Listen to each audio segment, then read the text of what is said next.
siamo alla follia, si crea allarmismo inutile, si mettono assieme insaccati fatti con materiali più o meno discutibili, assieme invece a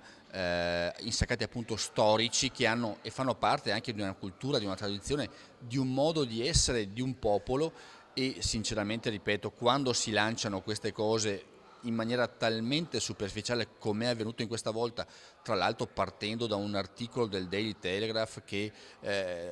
tira fuori questi numeri e questi dati, sinceramente penso che appunto chi doveva seguire e eventualmente far emergere certi dati lo ha fatto in maniera assolutamente superficiale e in maniera clamorosamente dilettantesca. Ci sono materiali che vengono prodotti in chissà quale parte del mondo senza che ci sia neanche la certificazione di origine dell'animale da cui appunto poi derivano questi insaccati. Invece abbiamo filiere sul territorio veneto controllate, addirittura verificate col marchio qualità Veneto, che invece hanno caratteristiche assolutamente naturali, senza alcun tipo di materiale che vada ad alterare la composizione, neanche appunto come conservanti o altro. Quindi veramente noi qua dobbiamo fare chiarezza, far capire ai consumatori che ci sono insaccati e insaccati, e soprattutto paragonarli all'amianto mi sembra fuori da ogni grazia di Dio. Mangiare con moderazione, guardare soprattutto l'etichetta da dove arriva questo cibo, questo materiale,